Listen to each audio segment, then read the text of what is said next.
Right, to get the best out of the Parse, what we're going to do is we're going to make sure we drop the standard of might first, and then from then onwards we're going to be using the soul harvest as our continual ultimate. We do need to use the essence of weapon power because this build doesn't have built-in major brutality. It does have built-in savagery and prophecy from the Flames of Oblivion. But brutality, we're going to need the weapon part. This also obviously gives you a stamina restoration and stamina recovery.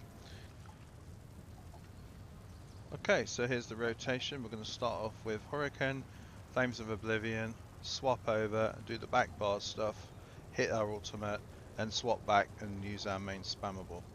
So Potion, Hurricane, Flames of Oblivion, Engulfing Flames, Barb Trap, Venomous Claw, Blade Float, and now we're into the Rapid Strikes.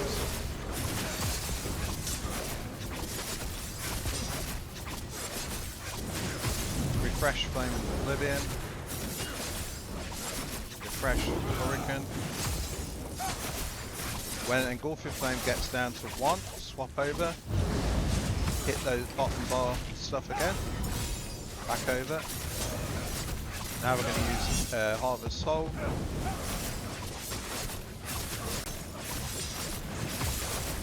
Storm, Hurricane,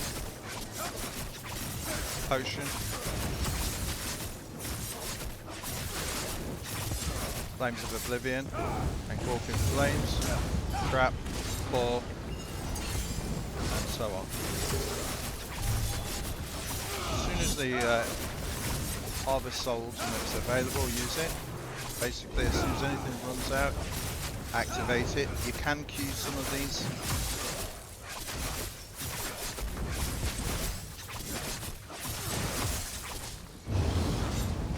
I find that Engulfing Flames often doesn't fire, which is really annoying.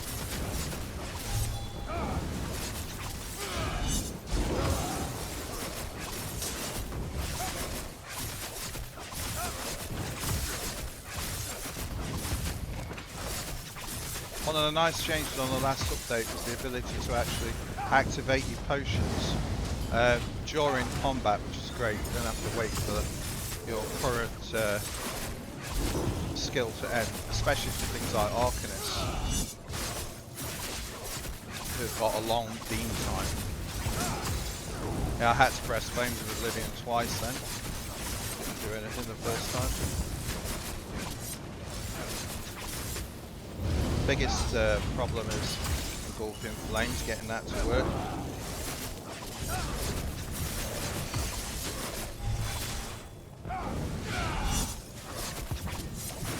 So we're hovering over 100k right now. As the astronaut gets down to about 25%, I'm going to switch over to the Killer Blade.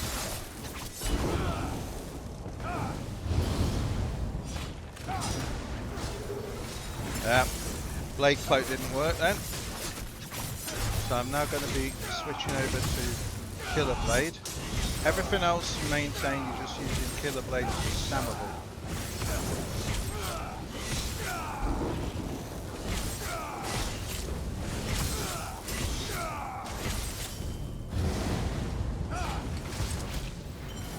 Unless you like really low down, like 2% or something, then they'll bother just.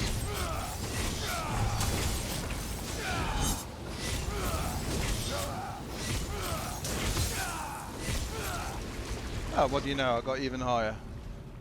109.679. Run away just in case anything's still fine. You don't want to set the dummy off again. So we'll bring up the CMX on that. 109.813. You can see the main spammable there, Rapid Strikes, but considering the Killer's Blade was only used in the last like 30 seconds, you can see how much damage it did. Some of the hits are pretty good, between 90, well, the average is 92, max 141,000, so it really does hit like a truck. Sliver Assault, that's variable, but I've seen it on another pass was over 10k, I'm not sure why it's actually dropped off. I think it's RNG because it's based on when you critically hit.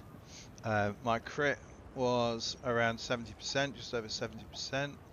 My crit damage is 123.4, so almost at cap. That's good enough. There's no point in going with like fighting finesse or anything because then you know end up at 135, something like that, and you can't utilize anything above 125. Pen is absolutely fine. Procs are good. Stamina 35, which is where it should be, and weapon damage up to 6.5k.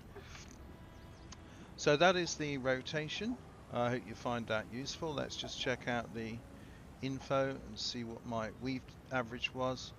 A little bit on the slow side, probably because I'm talking to you guys. I normally get about 0.035 seconds, and usually lose about 6 seconds between casts. So actually I would expect if you take 10 seconds off the actual time that was taken here, so instead of 3 minutes 11, it was 3 minutes 1, that would increase this by about 5 or 6k. So a better perfect weave, perfect casting would get this to about 115. I think with the Dark Elf, as I mentioned in the text, you can add another 5k onto that. And we did have a couple of misfires as well. That might also be part of the problem with the extended duration. But I think the potential best possible DPS for this with the Dark Elf would be about 120 as it stands at the moment. Thanks for watching.